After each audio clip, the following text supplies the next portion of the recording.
Lots to discuss in this hour. I'm going to bring in now CNN political commentator Bakari and Republican strategist Liam Donovan.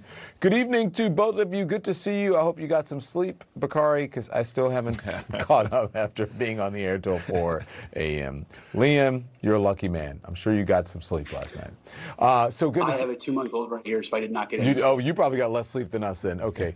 So listen, Bakari, Governor Murphy tonight celebrating the narrowest of wins. So take a listen to his message. Tonight, I renew my promise to you, whether you voted for me or not, to work every single day of the next 4 years to keep moving us forward. And so importantly, forward with a deeper sense of fairness and a commitment to equity. Forward by rejecting the divisiveness and chaos that permeate too much of our politics. In short, forward living up to our Jersey values. So, you know, even Murphy admitted, Bakari, that his people didn't show up yesterday, but he was able to pull off a win, unlike McAuliffe couldn't pull off a win. Do you think the 2021 election will be a wake-up call for your party? I hope it is. I mean, it needs to be. There have been a lot of us who have been saying that Democrats need to wake up for a long period of time. I mean, the parlor games that are being played in the Democratic Club in Washington, D.C., the shell games that Sinema and Manchin are playing with progressives, all of that is just utter BS that doesn't serve the American people. And it doesn't do anything to drive your voters out to the polls. I mean, Murphy won the election.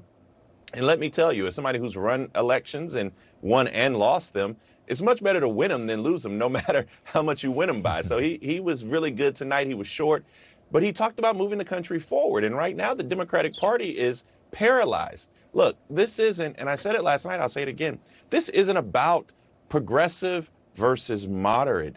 This is about the fact that Democrats can't get anything done. And yes, I know about shots in arms. I know about stimulus packages. I don't want you feeding me that on Twitter. I want actually something done right now that effectuates change in people's lives. And right now we're bogged down and act like we can't lead this country when we have the White House, the House, and the Senate. And that is very difficult for any state candidate to win in a nationalized election. Many Democrats, Liam, are pointing to all the talk of critical race theory and the culture wars as the reason why Youngkin won. But wasn't it much more than that? Parents were angry about their kids being out of school for so long and, and how all of that was handled. There were a number of things.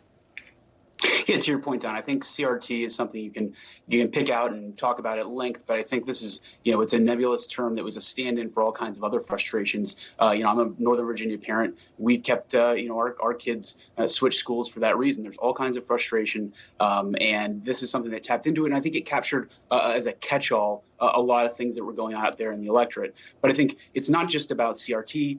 Even in New Jersey, they weren't talking about CRT. They were talking about property taxes. The uniform shift across the country, across these states was there. If you had an R next to your name last night, you were in pretty good shape. So I think everybody can come away with lessons of what went right, what went wrong.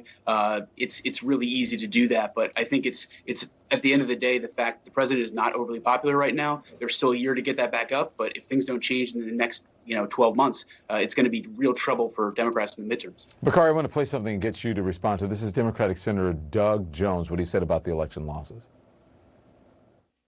This is an old playbook for Democrats.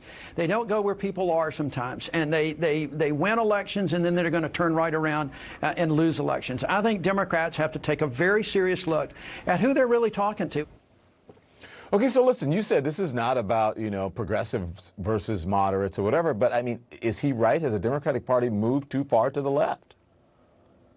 I mean, that's not what he talked about. He wasn't talking about the shades of Democrat. He was talking about the fact that regardless of what shade you are, regardless of what wing you are, you have to meet voters where they are. And he's so right. I mean, we are giving up on suburban white women. We are giving up on rural voters. We are not going to where voters are. And to the critical race theory point, look, critical race theory it's a Lee Atwater, it's trafficking in that undercurrent or using racism as a political currency to boost your turnout amongst a certain group. But the fact is, when you don't know how to talk about race, Democrats, then Republicans will fill that void. And what happened yesterday in Virginia was that we didn't give particularly black voters a reason to come out in numbers that would have pushed or been able to offset the numbers. But also of white independents voters as well. You didn't give independents a reason to come out as well.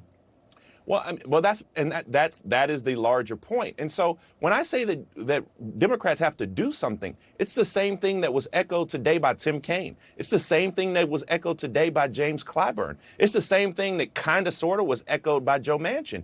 But still today we had a vote where we actually weren't able to pass voting rights reform.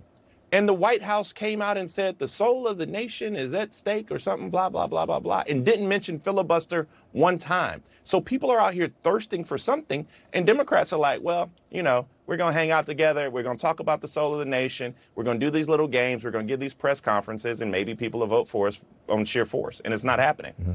Liam, listen, Republicans may be eyeing Youngkin's playbook of keeping Donald Trump at a distance. You think that's going to work going forward? Because we know Donald Trump is going to be running his mouth, and the data shows that suburban women do not like him.